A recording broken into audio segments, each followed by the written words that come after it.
Welcome to the Hermitcraft recap. My name is Pixelriffs, our writer is LoyXP. Captions on this video were provided by Liara. And since the legal system on Hermitcraft moves about as quickly as the legal system in real life, welcome to the fourth week of Mumbo Jumbo getting sued. Find Will Smith in my water tower, or what happened? I don't even have the words to describe the emotions that I'm feeling right now. What? The inevitable train wreck of this lawsuit is picking up steam, which is fitting because his shop already sounds like a train engine. Which is when he should have taken a leaf out of Scar's book and floated it away on balloons. We'll see if he ends up behind bars before Resin makes it to the server, as Mojang continues to cook with the Pale Garden update in the most appropriate month of the year for the trees to jump scare you. Halloween in general has been pretty low-key for the Hermits this year, but they're right, the threat of being sued is actually scarier. Still, we're going to give them all Halloween nicknames for the sake of pumpkin spicing up this script, but none of them are legally binding. Before we prepare to answer our door to every trick-or-treater dressed up as the Creaking, let's take a look at all the events and mishaps that occurred on the Hermitcraft server this week. Starting with No Pulse SV, who wants to recruit the other Hermits to help make Metro Mayhem as epic as possible. Starting with Scarezelman, who owes him some manual labor anyway. I was gonna cash in on my sweat equity today. So I'm gonna need you to have a strong pickaxe, okay? The purpose of the giant corridor they carve into the Undercity is to provide 9 plots in which a hermit can build a diorama or a landmark from a previous Hermitcraft season, so shortly after the mad dash through Teenage Mutant Ninja tunnels, they can be hit with a different kind of nostalgia. I've made 31 by whatever that is, I don't know. I'm spitball, I'm gonna say about 20 high, to do some memorable builds from the past seasons. The other hermits seem keen to mess with him before they actually get around to helping out though. Petrified Tay lures him in for the jump scare treatment at her pumpkin patch, Joel Smallish Booze leaves him some grass in exchange for some quartz, which is good news for Impulse since grass has actually been selling, but the twist is that he has to snatch it from a moving train. Alright, this is not going well. Well, maybe a couple more, Alright, how did you keep going? Okay, he stopped. Excellent. And Skizzleman burns a sponge, and along with it, their friendship. Why would you do that? So Skiz gets nothing from me ever again. You know what? There's a little trick that I do. Here it is. I like to believe that they just didn't know better, or that there was some sort of outside circumstance which made them act in the way they did. To his credit, Jevin's little stunt can certainly not be ascribed to stupidity, as he's the one player to actually get with the Halloween spirit, even if he does it on someone else's territory. To help make Impulse's Metropolis even more of a hub of activity, Jevin builds a massive carved pumpkin and does it wearing Batman pajamas for better immersion. The pumpkin may or may not have a kind of a butt on the backside. Kind of has panels to it. That's the best way to explain it. But worry not, he will be the first to know if the authorities get on his trail. He has a special spying room for them after all. To always be up to date with the police radar, Jevin installs a secret listening spot below the constable's meeting desk, or rather, redecorates the empty space there. It's a great setup because to get in you have to remove the floor tiles and put them back by hand. So just to get there you're already committing literally breaking and literally entering. The secret exit is automated however, for fire safety and all. Pretty much 10 minutes to figure out. I'm not even very good with redstone, so you can do it too, I promise you. Maybe not. Maybe we're stuck in the super secret tunnel for forever. It's actually gotten much easier to build secret rooms now because Joel Smallish Beans has built a slime shop and is selling the stuff by the block. The structure is unmistakable as such, since it looks like it's been dropped in a puddle of the stuff from a great height. Man, 2010's YouTube would eat this up. But hey, if people actually buy it, I'll restock it with more. I promise you that. I just don't want to build a whole flipping slime farm and then nobody buy my slime, okay? He's late on another viral trend as he seemingly celebrates the birthday of McDonald's Grimace by building an enormous purple monster marching over Pearlescent Moon's home base. Pearl's name is already spooky, it has Moon in it. Stress Monster's name is also already spooky, but the Halloween outfit helps, and she's no stranger to leaving eldritch creatures at other people's bases. In this Q&A episode, she returns to the server and almost immediately moves Perry the Platypus from his spot on the Lost Packages building to the roof of Iscal's apartment block. Are you hoping that someone comes back? No, Perry, I do not have any inside information, okay? As the resident platypus expert, she's also called in to investigate one of Mumbo's buildings that happens to resemble the aforementioned secret agent. And investigation even comes up in the form of a flashback when asked about her funniest moments in Hermitcraft history, and we get treated to a reminder that Doxson and Renson was a thing back in Season 6. Run from her, she might lead us in a trap. What? Doxson! I've been murdered. In fact, both halves of that dynamic duo are continuing to thwart crime, just from opposite ends of the spectrum. Ren Wolf auditions to be Mumbo's lawyer, and his take seems to revolve around arguing that crimes simply didn't happen. We'll see if that holds up. The prosecution will try to convince you that this face is guilty just from the mustache alone. But I tell you that all that matters, in the eyes of the law, is evidence. And in this case, there is none.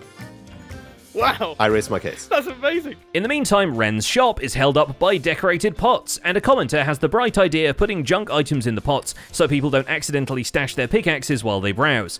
It has made a singular profit in the meantime, so with one diamond block in his possession, Rendog builds an entire spaceport. He proves he's still able to enter the stratosphere with just a precisely swung hammer as he and Cubfang135 show down on the mace race.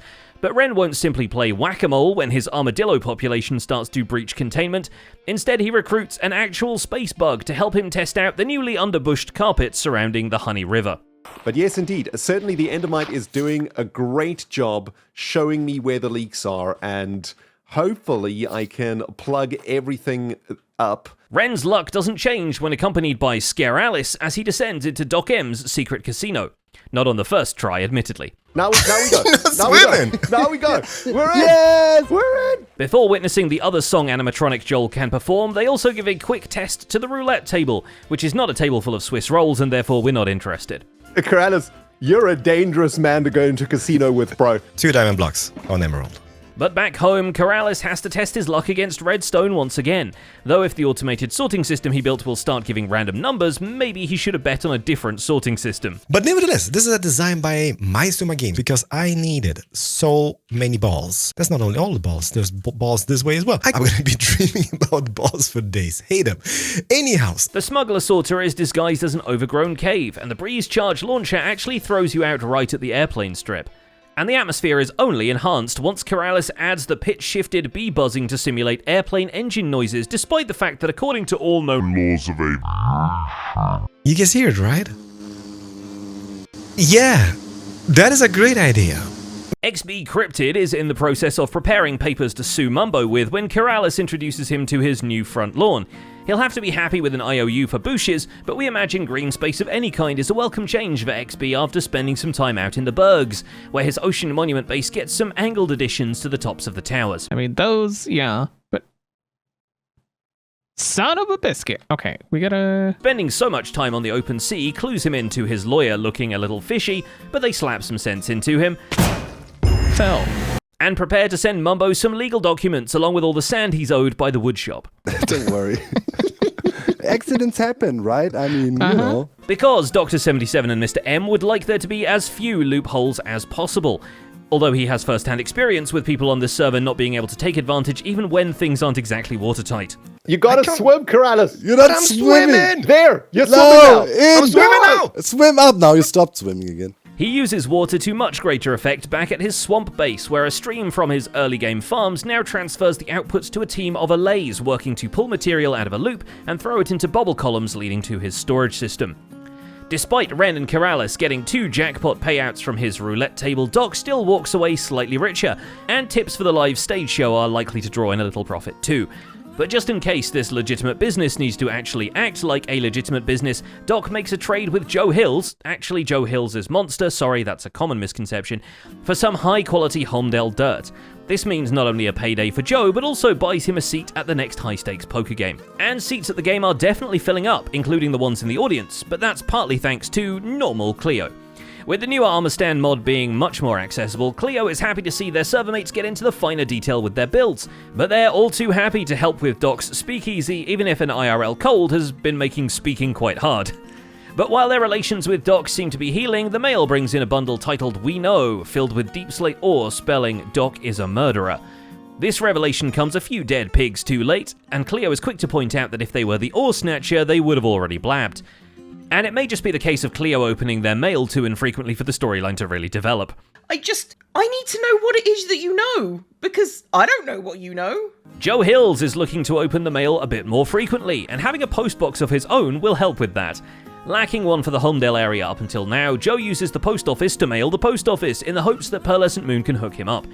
In the meantime, he declares it Frogtober and plays several rounds of Ravager Rush, even collecting the profits from F-tier books so he can play some more of the Frogger clone and get on the scoreboard before things really kick off. But I haven't given it all I've got. This was just practice. Part of my process is that I give something a few goes, take a break, and return to it. But F-tier books also has a legal representation wing, so Mumbo swings by in the hope of recruiting Joe to his army of prospective lawyers, and Joe makes a pretty compelling argument that Mumbo is just a disaffected youth who has no option but to put a brick through a window.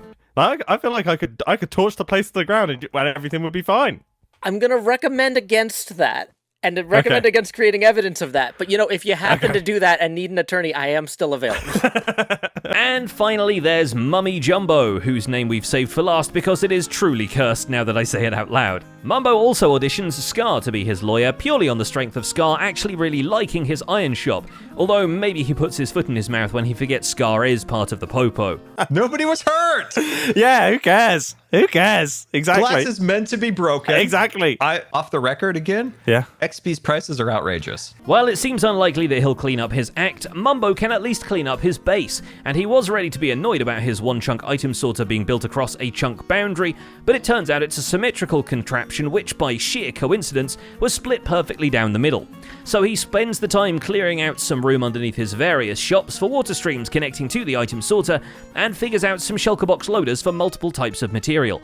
Let's just hope the one processing sand knows how to separate a few thousand cubic meters of desert dust from a court summons. And that's about it for this week's recap. Our writer is LoyXP, and my name is Pixelriffs. Captions on this video were provided by Liara, and we're all spooky enough that we don't need Halloween names. Don't forget to leave a like while you're still here, and subscribe so you won't miss future recaps. Thanks for watching, and we'll see you next week.